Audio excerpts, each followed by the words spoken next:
சிவா திருச்சிற்றம்பலம். தென்னாருடைய சிவனை போற்றி, எந்நாட்டவர்க்கும் இறைவா போற்றி. நமச்சிவாய வாழ்க, நாதன் தாழ் வாழ்க, இமைப்பொழுதும் என் நெஞ்சில் நீங்காதான் தாழ் வாழ்க. ஈர்த்து என்னை ஆட்கொண்ட எந்தை பெருமான் நம் பெருமான் சிவபெருமான் திருவடிகளை மனம் மொழி மெய்களாலே வணங்கி, என் பெருமக்கள் நாயன்மார்களுடைய திருவடி தாமரைகளை இதய கமலத்தில் வைத்து போற்றிக் கொண்டு, எனது அருட்குருநாதர் திருமுறை பன்னிசை மாமணி வே சுந்தரமூர்த்தி தேசிகரையாவுடைய திருவடிகளை நீல நினைந்து, திருமுறை செந்நெறிக்குள் என்னை ஆற்றுப்படுத்திய சிங்கப்பூர் திருஞான சம்பந்த பெருமான் சிவநெறி திருக்கூட்டத்தின் மெய்யடியார்களது திருவடிகளை தலைமேற்கொண்டு வணங்கி, மற்றும் அடியார் பெருமக்களது திருவடிகளை வணங்கி கொண்டு, பெரும்பற்ற புலியுரானை பேசாத நாள் எல்லாம் பிறவாத நாளே என்ற அருட்சிந்தனையில் இன்றைய தினம் நாம் சிந்திக்க இருப்பது திருமூல தேவ நாயனார் அருளிய 10வது தமிழ் வேதத்தில் 5வது தந்திரத்தில் நம்மெல்லாம் கேள்விப்பட்ட ஒரு பாட்டு. அந்த பாட்டை இன்றைக்கி நம்ம சிந்திக்க போகிறோம் அடியார் பெருமக்களே.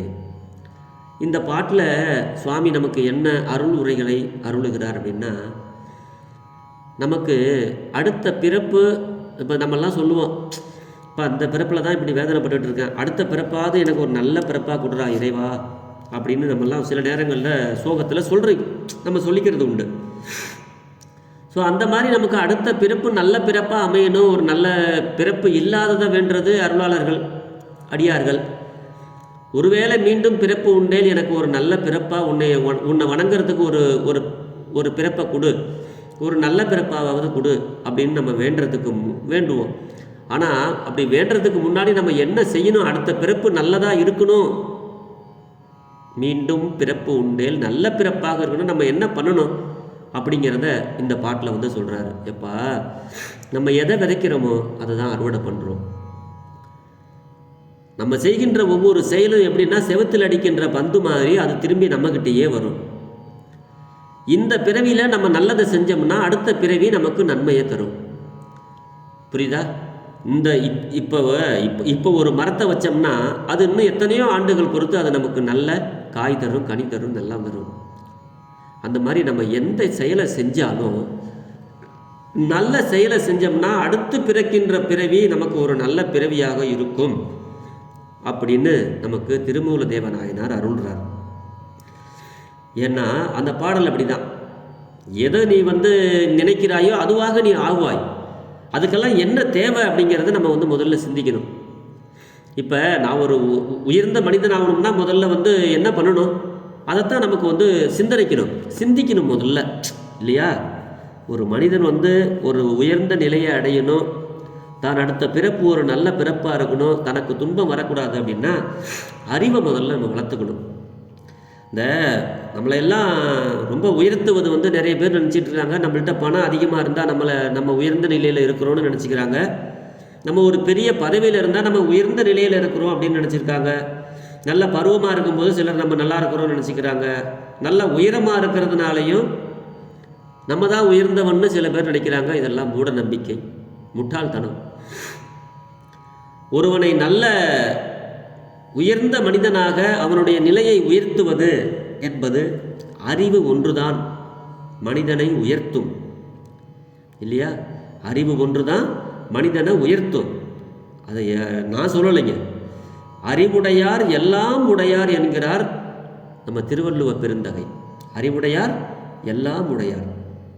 இந்த அறிவு வேணும்னா என்ன பண்ணணுங்க? நம்ம நூல்களை படிக்கணுங்க, நல்ல நூல்களை படிக்கணும். நூலின் அளவுதான் நுண்ணறிவின் அளவு ஆகும். நூலினுடைய அப்போ எந்த அளவுக்கு நம்ம படிச்சிருக்கோமோ அதுதான் நம்மளுடைய நுண்ணறிவினுடைய அளவாகும். இப்போ அவன் படிச்சிருக்கிறது அவ்வளோதான்ப்பா. ஒரு 2ஆம் கிளாஸ் படித்த பையன்கிட்ட போய் 10ஆம் கிளாஸில் உள்ள கொஸ்டினை கேட்டால் அவன் சொல்லுவானா? அவன் படித்தது 2ஆம் கிளாஸு, அவனுக்கு அந்த 2ஆம் கிளாஸில் உள்ளது தான் தெரியும். அந்த மாதிரி அவங்கவுங்க நூலினுடைய அளவு தான் தன்னுடைய நுண்ணறிவினுடைய அளவாகும். நல்ல நூல்களை நம்ம என்ன பண்ணுறோமா, நல்லா படிக்கணும். நல்ல நூல்களை கற்குந்தோறும் அறிவு நுணுகி நலம் எய்தும், இல்லையா? அதனால தான் இறைவன் கற்றவர் விழுங்கும் கற்பக கனியாக கல்லா மனத்துள் நில்லா தன்மையாம் பெருமான் கற்றவர்கள் விழுங்கும் கற்பக கனியாக இருக்கின்றான் இறைவன். கல்லா மனத்துள் நில்லா தன்மையன்.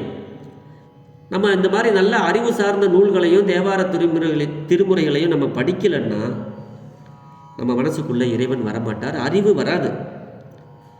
இப்போ உலகில் இந்த மக்கள் செய்கிற பிழைகளுக்கெல்லாம் தலையாய பிழை என்ன அப்படின்னு கேட்டால், நல்ல அறிவு சார்ந்த நூல்களை கல்லாமையே ஆகும். கல்லாமைனா நல்ல அறிவான நூல்களை படிக்கிறதில்ல, அறிவு உள்ளவங்களோட சேர்றதில்ல, தான் செய்வதே சரி என்று நடையை மெய்யென்று நார்த்திகம் பேசுவது. சுவாமி தான் சொல்லுவாங்க, நடையை மெய்யென்று நார்த்திகம் பேசாதேம்பாங்க நாவுக்கரசு சுவாமிகள். அப்படி எல்லா பிழைக்கும் இன்றைக்கி என்ன காரணம்னா, நல்ல அறிவு உள்ளவர்கள் சொல்வதை கேட்காமலும் அருளாளர்கள் சொல்வதை கேட்காமலும் நல்ல அறிவு நூல்களை கற்காததும் தான் இந்த பிழைகளுக்கெல்லாம் காரணம்.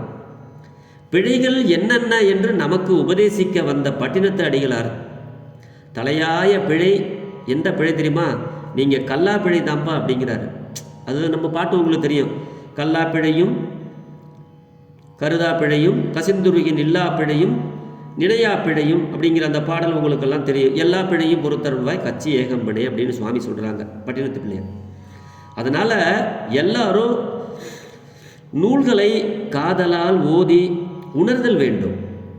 உற்றாரும் மற்றாரும் கற்றாரை கைகூப்பி வணங்குவார், கற்றாருக்கு சென்ற இடமெல்லாம் சிறப்பு, கல்லாதவனை இல்லாலும் எள்ளுவாள். இல்லையா? இதெல்லாம் நம்மளுக்கு அறிவுடையவங்க சொன்னது. நீ படிக்கலைன்னா இல்லால்னா மனைவிங்க. நம்மளுடைய இல்லத்தில் இருக்கிறவங்க கூட ஒரு முட்டாள் அப்படின்னு சொல்லி இகழ்வாங்களாம்.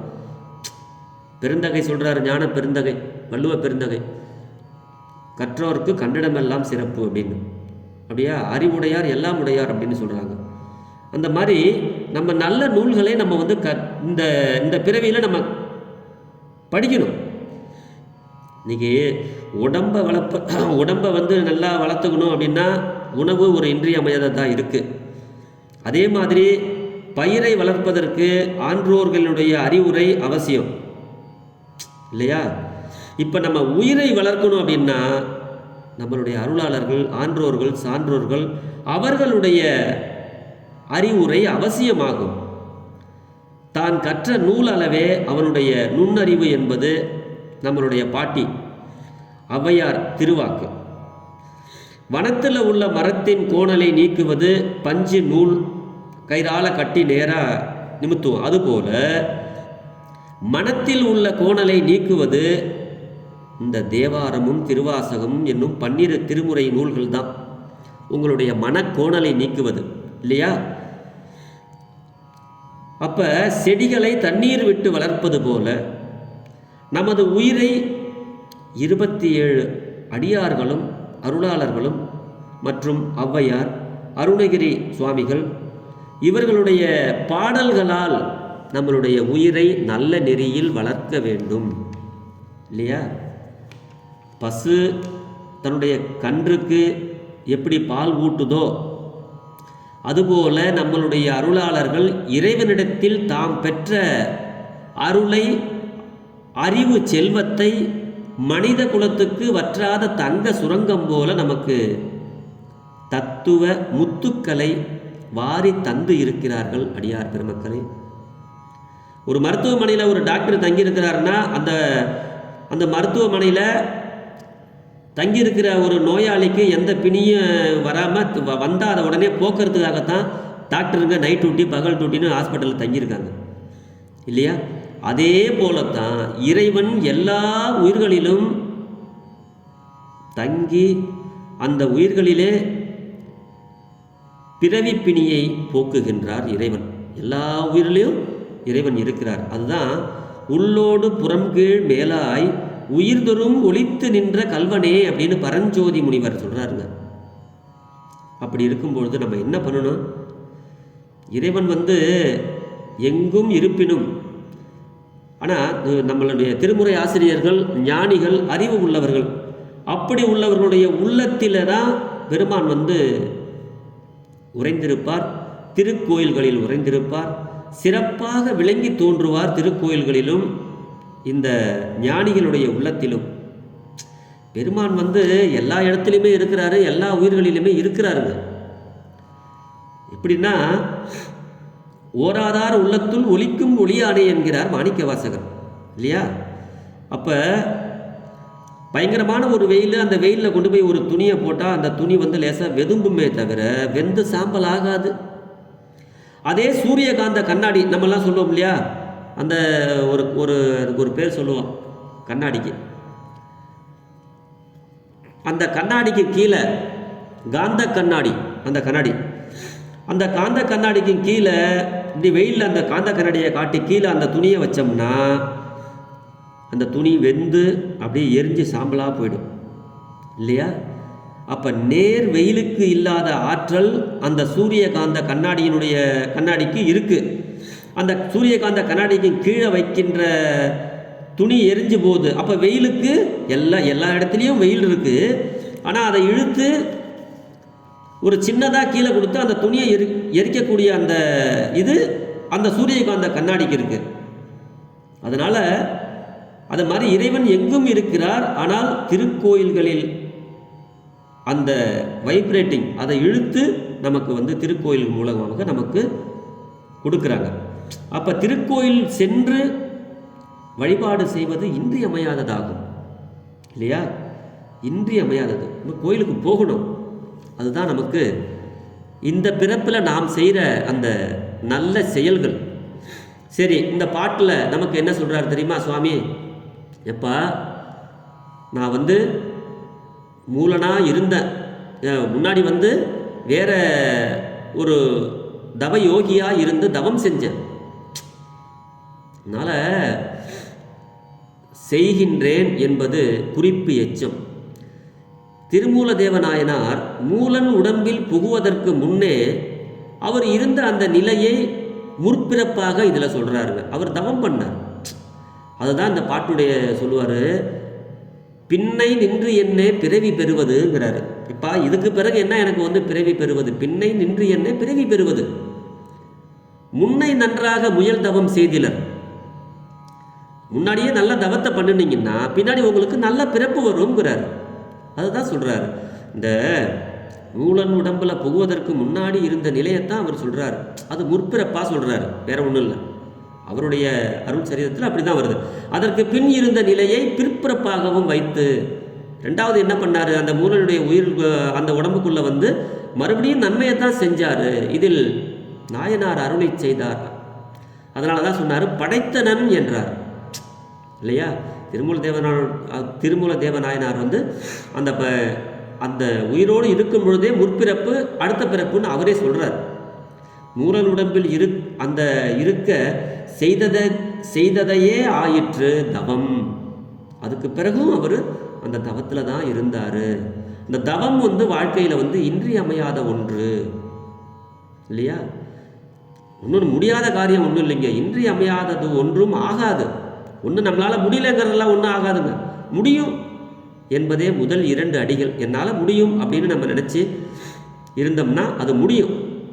அதை தான் சுவாமி இதில் சொல்கிறாங்க. தமிழ் செய்தல் அப்படின்னா 2வதன் தொகை ஒரு சொல். என்னை நன்றாக இறைவன் படைத்தனன் தன்னை நன்றாக தமிழ் செய்யுமாறே அப்படிங்கிறார். தமிழ் செய்யுமாறே என்பது பாடம். 2ஆம் அடியில் வந்து இந்த விளக்கத்தை கொடுக்குறார். அப்போ இந்த பாட்டு என்ன அப்படிங்கிறத நம்ம முதல்ல சிந்திச்சிருமா?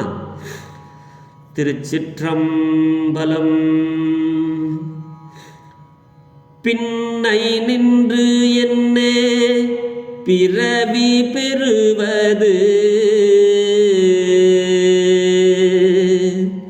பின்னை நின்றென்னே பிறவி பெறுவது, முன்னை நன்றாக முயல் தவம் செய்திலர், என்னை நன்றாக இறைவன் படைத்தனன் தன்னை நன்றாக தமிழ் செய்யுமாறே, என்னை நன்றாக இறைவன் படைத்தனன் தன்னை நன்றாக தமிழ் செய்யுமாறே தன்னை நன்றாக தமிழ் செய்யுமாறே.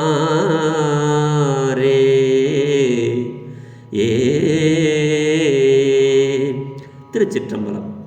எப்பா, முற்பிறவியில் நன்கு முயல்கின்ற தவத்தை செய்யாதவர் பின்னாடி நல்ல பிறவியை பெறுதல் எவ்வாறு, எப்படி நடக்கும்? நன்மையை செஞ்சால் நன்மது நடக்கும். எல்லாம் நன்மை சொல்லுவாங்கள்ல, தினையை விதைச்சவன் தினையை அறுப்பான், வினையை விதைத்தவன் வினையை அறுப்பான். அப்போ தவம் செய்கிறவன் அடுத்த பிறப்பிலும் நல்ல பிறப்பை பெறுவான் இல்லையா? அதுதான் இந்த பாடலுக்கு பொருள். அப்போ ஆகவே நான் செய்த தவம் அதனுடைய காரணமாக இறைவன் என்னை தன்னை தமிழ் மொழியால் நன்றாக பாடும் வண்ணம் செவ்விய முறையை படைத்தனன். சுவாமி, நான் தவம் பண்ணேன், அவர் எனக்கு இந்த தமிழ் மொழியால் நன்றாக பாடும் வண்ணம் அவர் எனக்கு ஒரு அருளை செய்து செவ்விய முறையால் படைத்தனன்.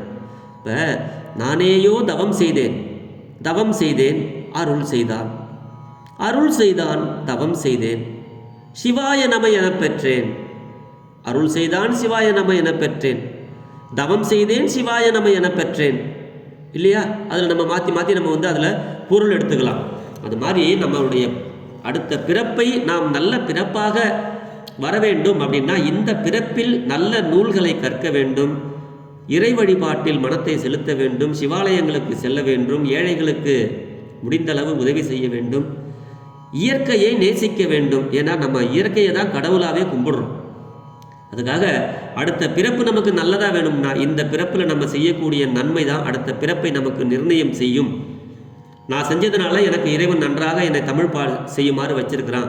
நீங்களும் நன்மையை செஞ்சு இந்த பிறப்பில் செய்கிற தவத்தை அடுத்த பிறப்பில் நீங்கள் நல்ல பிறப்பை நீங்கள் எடுக்கலாம் அப்படின்னு சுவாமி நம்மளுக்கு உணர்த்துறாருங்க. அடியார் பெருமக்களே, இது போன்ற நல்ல செயல்களை செய்து அடுத்த பிறப்பை நாம் ஒரு நல்லதொரு பிறப்பாக மாற்றுவோம் என்று சொல்லி பெரும்பற்ற புலியூரானை பேசாத நாளெல்லாம் பிறவா நாளை என்ற அருள் சிந்தனையை நிறைவு செய்கிறேன். ஜெர்மனியிலிருந்து சிவபாலா. குறைவில்லாத உயிர்கள் வாழ்க, மேன்மைகள் சைவ நீதி விளங்குக உலகமெல்லாம், இன்பமே என்னாலும் துன்பமில்லை, ஆளவாய் சிவனடியே சிந்திக்க பெற்றேன் நானே, ஆழ்க தீயது எல்லாம் அரண் நாமமே சூழ்க, வையகமும் துயர் தீர்கவே. எல்லா உயிர்களும் நன்மையை செய்து நலம் பெற எல்லாம் வல்ல ஆடல் வல்லாருடைய திருவடியை பணிந்து வேண்டி அமைகிறேன். அடியார்க்கு அடியேன் சிவபாலா. சிவா. திருச்சிற்றம்பலம்.